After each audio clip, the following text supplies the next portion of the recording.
Right now, your bladder is sending your brain a warning, and it's lying to you. That "I need to go" feeling? It fires when you're barely half full. Your bladder can actually hold almost double what it's letting on, roughly a full soda can of liquid. So people do the math and override it, in meetings, in traffic, half asleep at 3 a.m. Push it far enough and the internet swears the same thing happens. It pops like an overfilled balloon. So here's the real question. Can holding your pee actually make your bladder burst?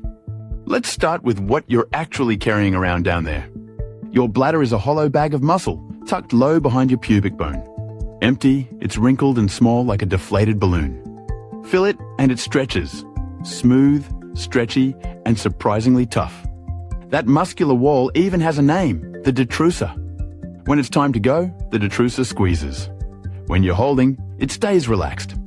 On average, it comfortably holds around 400 to 500 milliliters. That's your 2 cups, roughly 1 large coffee's worth. But comfortable isn't the same as maximum. Pushed to the limit, a bladder can stretch past 800 milliliters. Some go further. Think about that. A muscle that can more than double its own volume. Very few tissues in your body flex that dramatically, that often.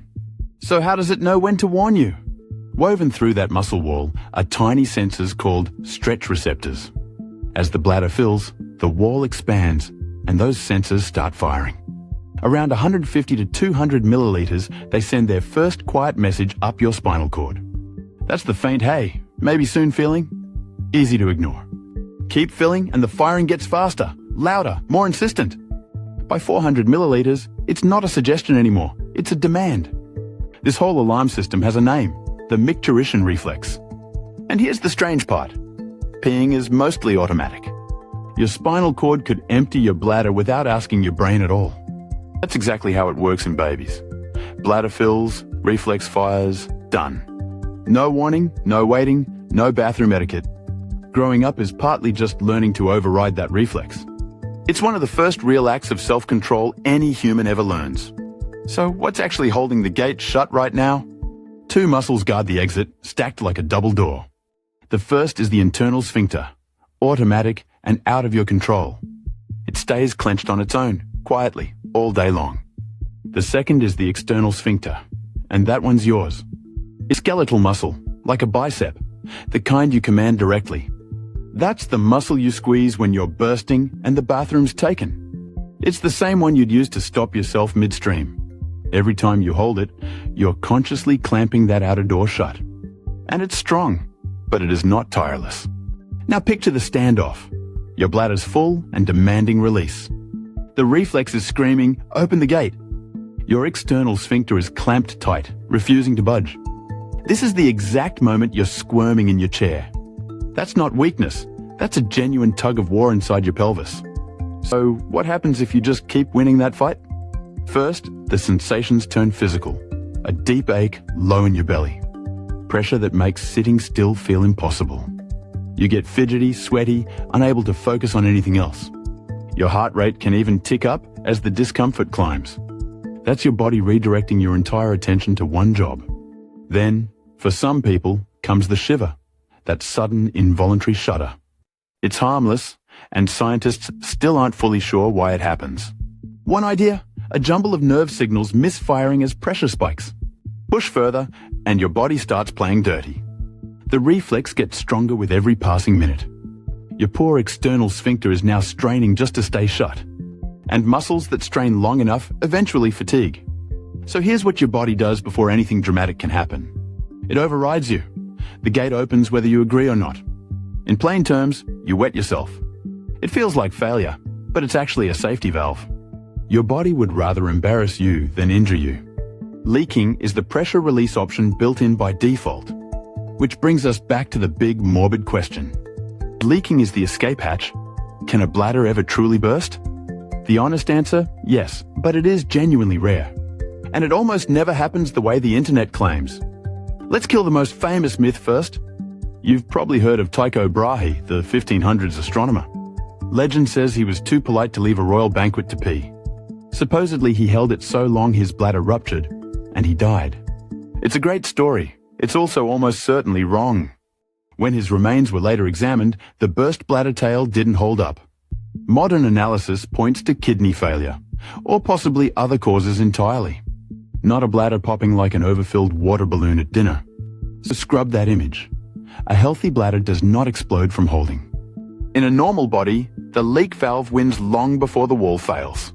So when does a bladder actually rupture in real life? Almost always the answer is trauma, not patience. Picture a car crash with a full bladder and a tight seatbelt. That sudden, violent force can tear the wall wide open. Same with a hard blow to the lower abdomen or a broken pelvis. Fractured pelvic bones can literally puncture the bladder like glass. In these cases, it's the impact that ruptures it, not the fullness alone. But fullness does make it far more dangerous. A full bladder rises up out of the protection of your pelvis. Round and taut, it becomes a bigger, more fragile target. An empty bladder tucks down low, shielded by bone. So a seatbelt across a full bladder is much riskier than an empty one. There's one more scenario worth knowing, and alcohol is the villain. Get drunk enough, and two dangerous things happen at once. First, alcohol makes your kidneys produce far more urine than usual. Second, it numbs the very signals that would normally warn you. So the bladder fills way past its limit, and you never feel the scream. It stretches thin, tight, and dangerously overfull. Then the person stumbles, falls, or takes a knock they won't even remember. And that's when a rare, spontaneous rupture can actually happen. Surgeons call it a bladder rupture, and it's a genuine emergency. Doctors have documented exactly these cases in emergency rooms. But notice the pattern. It's massive overfilling plus a trigger. Not a sober person in a long meeting deciding to tough it out. So can holding your pee kill you? Realistically, no. The body has too many alarms and too many escape hatches. But that doesn't mean holding it is free of cost. Make a habit of it, and there are real, quieter prices to pay. Start with the obvious one, infections. Urine flushing out regularly is one way your body clears bacteria. Hold it for hours, and any bacteria present get more time to multiply. For some people, that raises the odds of a urinary tract infection. Then there's what chronic holding does to the muscle itself. Remember the detrusor, that squeezing muscular wall? Overstretch it again and again, and it can weaken over time. A weaker bladder can struggle to fully empty. Leave urine sitting behind, and you've made another home for bacteria. In extreme long-term cases, pressure can even back up toward the kidneys. Your kidneys are delicate, and they do not like backward pressure. That's the rare serious end of a very long bad habit. It's why doctors tell you not to make holding it your default setting. Now, let's clear up a myth pointing the other direction. You may have heard urine is sterile, clean enough to drink even. For decades, doctors believed the bladder was totally germ-free. Newer research flipped that completely. Your bladder has its own microbiome, its own community of bacteria. Different people even carry different bladder bacteria, like a fingerprint. Urine was never truly sterile. We just couldn't detect the residents. So no, holding it isn't storing a bag of pure, clean water. Okay, back inside your body for the good part.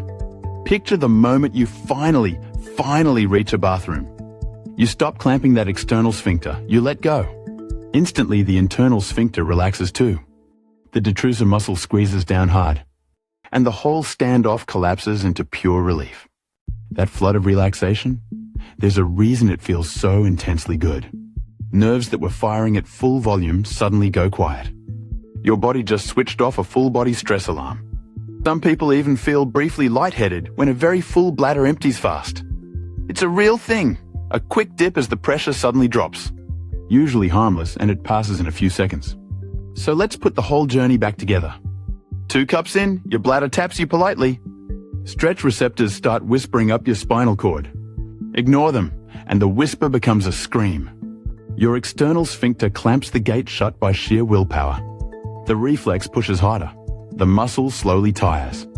Long before anything tears, your body opens the valve for you.